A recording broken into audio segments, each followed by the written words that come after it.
এক ঝলকে সর্বভারতীয় স্তরের কোনো প্রতিযোগিতামূলক পরীক্ষা বলেই মনে হয়েছিল, কিন্তু খোঁজ নিতে গিয়ে চমকপ্রদ তথ্য উঠে এলো সামনে, যা দেখে স্তম্ভিত পুলিশও। কারণ টাকার বিনিময়ে নিঃসন্তান মহিলাদের গর্ভবতী করার চক্রের সন্ধান মিলল। মোটা টাকার বিনিময়ে এই চক্র চলছিল বলে জানা গেছে, কিন্তু সেই ফাঁদে পা ঠকতে হয়েছে বহু মানুষকে।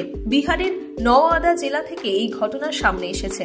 সেখানকার নারিদগঞ্জ মহকুমার কহুয়ারা গ্রামের ঘটনা। জানা গেছে, নিঃসন্তান মহিলাদের গর্ভবতী করে মোটা টাকা রোজগারের প্রলোভন দেখিয়ে দুর্নীতি চক্র চলছিল সেখানে। আর এই ঘটনায় 3 জনকে গ্রেফতার করেছে পুলিশ। এর নেপথ্যে আর কে বা কারা যুক্ত ছিল তা জানার চেষ্টাও চলছে। তদন্তে নেমে পুলিশ জানতে পেরেছে, all India pregnant job service নামে ওই দুর্নীতি চক্র চালানো হচ্ছিল।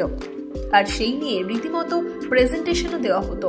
লোক নিয়োগের ক্ষেত্রে ট্যাগলাইন ছিল, নিঃসন্তান মহিলাদের গর্ভবতী করে টাকা কামাও।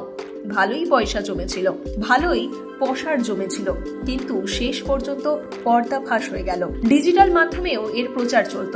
নিঃসন্তান মহিলাদের সন্তান ধারণে সহায়তা করলেই মোটা টাকা রোজগার করা যাবে বলে দেখানো হতো প্রলোভন।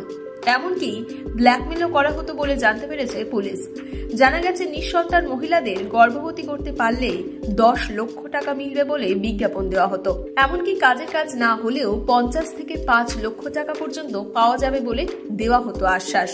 কিন্তু ওই বিজ্ঞাপন দেখে যারা ছুটে যেতেন তাদের ঠকানো হতো বলেই অভিযোগ। জানা গেছে, টাকা রোজগারের আশায় অনেকেই ওই কাজে যোগ দেন, কিন্তু কখনো আইনি প্রক্রিয়ার নামে, কখনো আবার অন্য কোনো দোহাই দিয়ে তাদের কাছ থেকেই টাকা আদায় করা হতো। আর ওই ফাঁদ থেকে বেরিয়ে আসতে চাইলে ব্ল্যাকমেল করা হতো তাদেরকে। পুলিশের ডেপুটি সুপার ইমরোজ পারভেজ জানিয়েছেন, 3 জনকে গ্রেফতার করা হয়েছে। অল ইন্ডিয়া প্রেগন্যান্ট জব সার্ভিসের পাশাপাশি প্লেবয় পরিষেবাও প্রদান করা হতো। ফেসবুকে বিজ্ঞাপন দেওয়া হতো। আগ্রহীরা ফোন করলে তাদের প্যান কার্ড, আধার কার্ডের তথ্য, সেলফি চাইত দুষ্কৃতীরা। হোটেল বুকিং এর নামে ওই সব তথ্য আদায় করা হতো। ফাঁদে পা দিয়ে ফেঁসে যেতেন অনেকেই। তাদের ব্ল্যাকমেল করে টাকা আদায় করত দুষ্কৃতীরা।